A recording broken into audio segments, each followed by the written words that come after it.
Ya pemirsa, kita perlu bahas hal ini karena masih banyak yang bertanya-tanya, oke kalau disuruh vaksin booster gitu ya, bayar apa enggak gitu kan. Kalau bisa berbayar, Penting itu bayar apa enggak gratis. itu. Karena masalahnya dikasih gratis aja masih mikir gitu loh orang-orang, apalagi disuruh bayar gitu kan. Dan juga seberapa perlu hal ini. Kalau begitu langsung saja kita akan bahas hal ini pemirsa. Sudah terhubung bersama kami ada Dr. Siti Nadia Tarmizi selaku juru bicara vaksinasi Kemenkes RI. Assalamualaikum Dr. Nadia. Waalaikumsalam Mbak Maria, Bayu. Iya, dan juga sudah terhubung juga nih Dr. Nadia, ada Dr. Pandu Riono, epidemiolog kita. Assalamualaikum Dr. Pandu.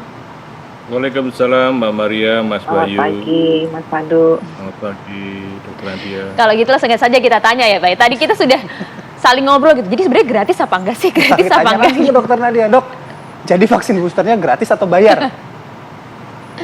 Jadi tanggal rencananya ya 12 Januari kita akan kick off ya untuk vaksinasi booster ini atau penambahan dosis ketiga.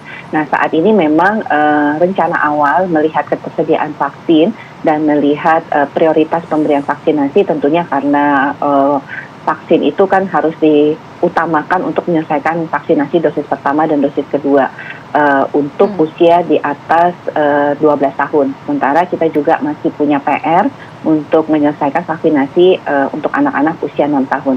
Nah, melihat stok vaksin awal, maka kemungkinan pada waktu itu vaksin itu hanya cukup untuk lansia dan penerima bantuan iuran. Kalau kemudian memang seluruh usia 18 tahun mendapatkan vaksinasi. Nah, tapi ternyata kemudian ada informasi bahwa platform mRNA ya seperti Pfizer, Moderna itu untuk booster cukup diberikan hanya setengah dosis. Nah, kalau kita menghitung setengah dosis maka kemungkinan ini akan mencukupi untuk seluruh sasaran di atas usia 18 tahun. Nah, ini kita sedang tunggu untuk mekanismenya. Tetapi tidak menutup kemungkinan juga ya bahwa mekanisme secara mandiri ini akan tetap kita buka ya, mengingat mungkin ada masyarakat yang ingin mendapatkan vaksin lebih cepat dan juga ingin memilih jenis vaksin tertentu. Oke, jadi ini sudah bukan wacana lagi ya, sudah akan direalisasikan 12 Januari nanti akan kick off ya, Dr. Nadia? Ya, insya Allah kalau kemudian regulasi dan tadi terkait informasi-informasi yang penggunaan berapa jenis vaksin yang dibutuhkan ini sudah final dari ITAGI dan juga para organisasi profesi ya tentunya.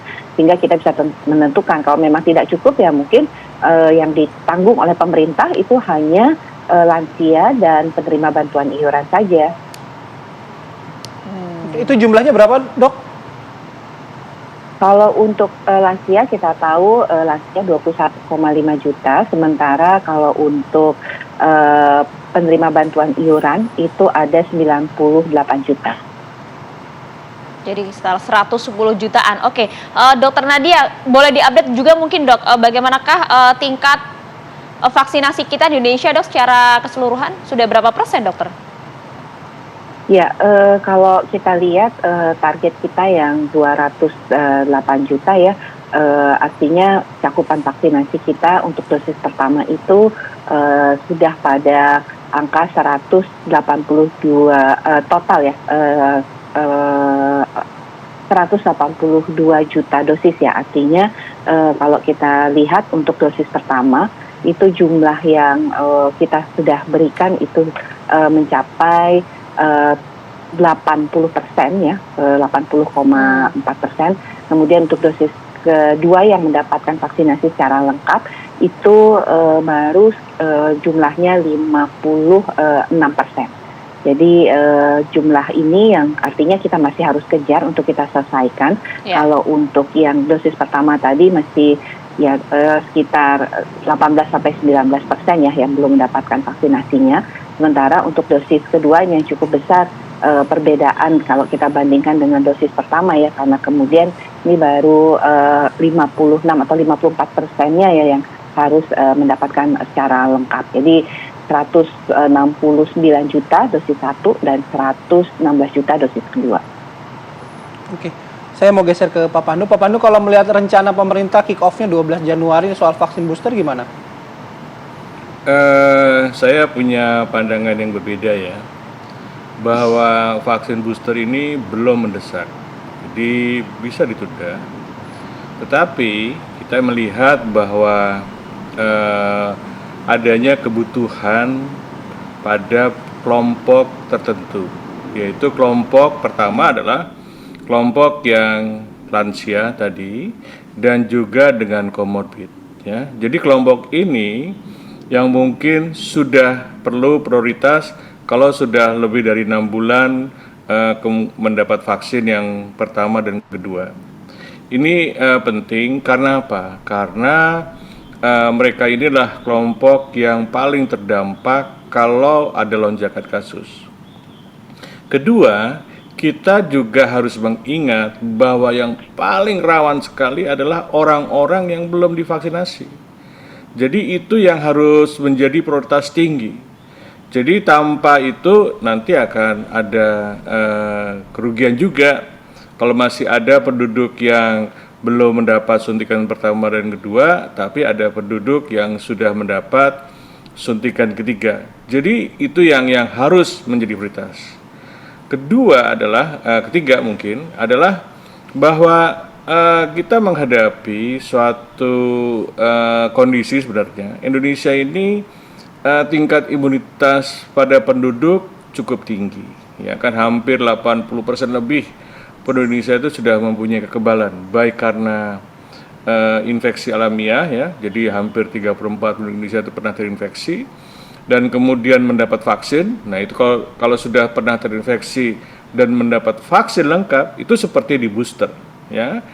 Kedua kelompok ini yang antibodinya sangat tinggi ya. Jadi kita itu yang mendorong saya mengatakan belum mendesak, tetapi kita berhadapan dengan kekhawatiran dengan adanya varian baru yang kemungkinan akan tinggi sekali kasusnya.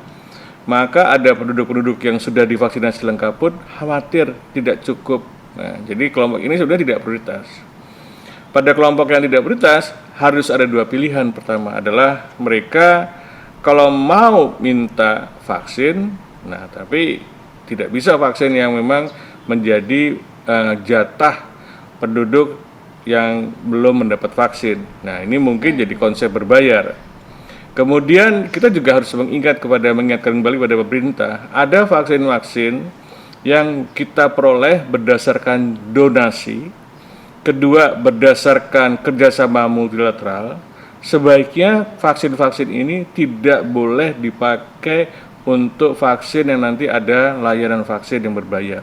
Dengan demikian kita mempertimbangkan banyak hal, juga keadilan dan juga prioritas, sehingga tidak ada kekhawatiran atau menjadi isu yang tidak baik ya.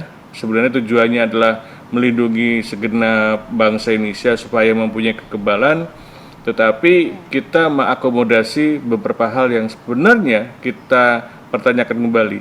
Apakah booster ini memang harus segera dilakukan atau bisa dilakukan dengan prioritas tertentu? Ya, oke. Kalau begitu 3 catatan besar dari Dr. Pandu Riono tadi juga harus dikomentari oleh Dr. Siti Nadia. Tapi usai jeda dok, tahan dulu, kita akan kembali sesaat lagi.